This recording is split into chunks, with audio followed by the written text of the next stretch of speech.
BDO অফিসের মধ্যে তৃণমূলের ব্লক সভাপতি তথা শিক্ষার কর্মাধ্যক্ষকে দলের নেতা কর্মীদের একাংশ খুনের চেষ্টা করেছেন। নিরাপত্তা কর্মীর চেষ্টায় কোনো রকমে প্রাণে বেঁচেছেন।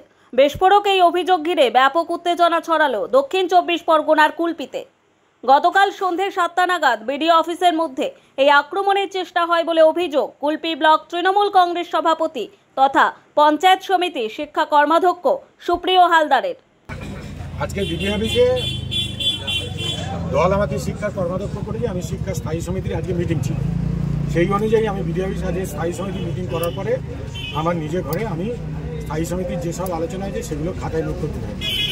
টুর্নামেন্টে আমি ঠিক 7টার দিকে হঠাৎ করে 8টা ছেলে ফুল মদ্যপ অবস্থায় আমাকে প্রাণ নাশ করবে বলে তাদেরকে মদ্যপ অবস্থায় আমাকে মারতে পাঠায়।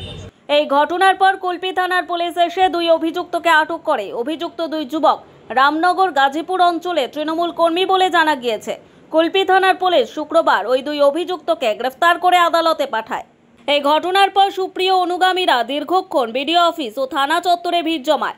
ব্যাপক উত্তেজনা ছিল গভীর রাত পর্যন্ত। ঘটনার পর থেকে তিনি আতঙ্কিত বলেও জানান ব্লক সভাপতি। আমার সিকিউরিটি জানতে পেরে সিকিউরিটি তাড়াতাড়ি করে আমার দরজাটা দিয়ে দেয়। টুর্নামেন্টে আমাদের যুবক কিছু ছেলে ছিল, তাদের সঙ্গে বচসায় এড়ায়। আমি পুলিশকে ইনফর্ম করি, পুলিশ এসে দুজনকে হাতে নাতে অ্যারেস্ট করে। আমি এটা বলতে চাই, কুলপি রাজনীতিতে এটা বিরল ঘটনা।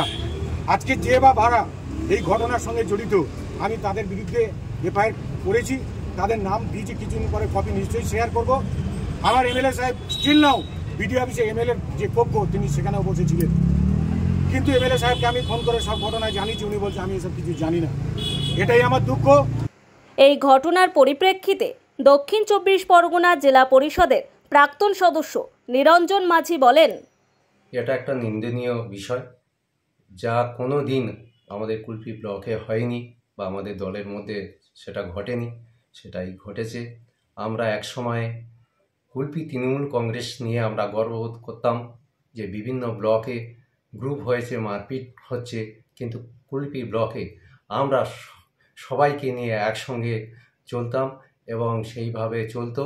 কিন্তু বর্তমানে যা ঘটনাটা ঘটল সেটা নিয়ে আমাদের দলেরও ভাবমূর্তি নষ্ট হচ্ছে এবং কুলপি ব্লকে শান্ত বিরোধী পক্ষরা সেটা সুযোগ নেওয়ার চেষ্টা করছে। আমাদের বিধায়ক মহাশয় যোগরঞ্জন হালদার মহাশয় আছেন এবং আরও দলের বর্ধিষ্ঠ লোকজন আছে দলের, তারা হচ্ছে কি এটা তদন্ত করে দেখে প্রয়োজনীয় ব্যবস্থা নিক।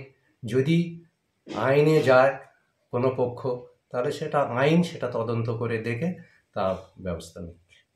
বিধায়ক যোগরঞ্জন হালদার জানিয়েছেন, বিডিও অফিসে সিসিটিভি আছে। আমি পুলিশকে বলেছি সিসিটিভি ফুটেজ দেখে ব্যবস্থা নিতে। কুলপি থানার পুলিশ এই ঘটনা তদন্ত শুরু করেছে। ব্যুরো রিপোর্ট, নিউজ দিগন্ত বার্তা।